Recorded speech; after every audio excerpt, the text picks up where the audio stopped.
Donald Trump's ban from Facebook has been upheld by an independent body advising the social media giant.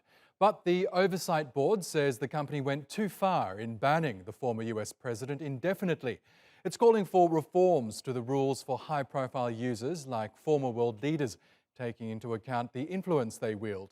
It's a minor political victory for Trump and comes nearly 4 months after he left office. Parliament Cecilio reports. Donald Trump lost his access to social media following the U.S. Capitol insurrection on January the 6th. But the door has been left ajar for a possible comeback on Facebook, where he once had 35 million followers. The firm's independent oversight board has upheld Trump's temporary suspension, while giving management 6 months to decide the former president's fate. Facebook must re-examine the arbitrary penalty it imposed on January 7th and decide the appropriate penalty. This penalty must be based on the gravity of the violation and the prospect of future harm. Trump was impeached in February for inciting the mob that stormed Congress. And Twitter has already banned the former president for life. Activists had welcomed Facebook's suspension, but many say the firm remains a platform for toxic content. We are seeing orchestrated, organized efforts to spread false information about the vaccine, false information about public health guidelines, to spread racism, to organize violence over Facebook. This is something that Facebook needs to address on a day-to-day basis. Other experts say the power to block users should not be left up to organizations that are answerable to shareholders.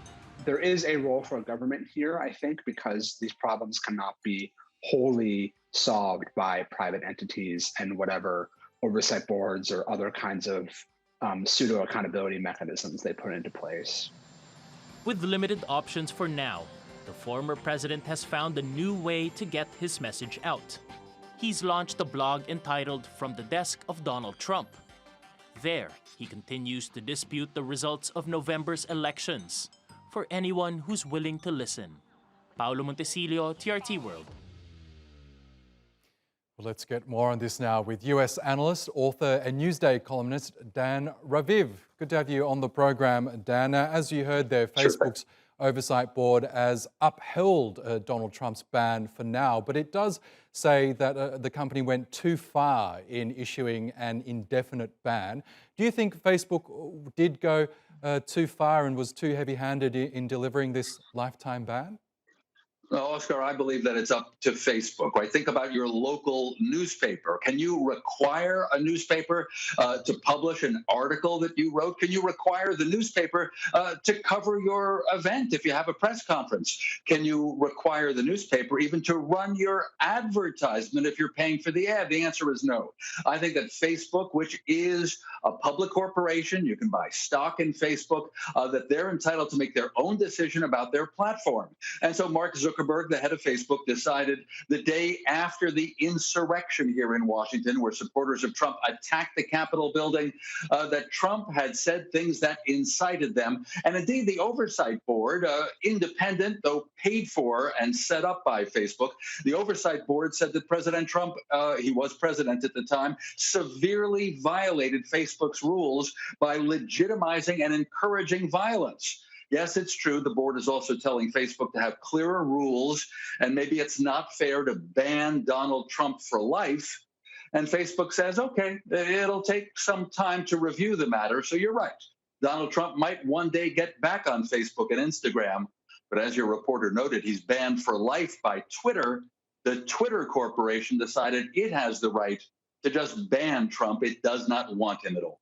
We know that millions of Americans rely solely on Facebook to get their news. Millions more across the globe are in the same position. So there is an argument to be made that sites like Facebook and Twitter are, in fact, news outlets, even public services at this stage because they are so big. So do you think that perhaps these companies do have a responsibility to ensure that free speech, no matter where it's coming from, is allowed on their platforms?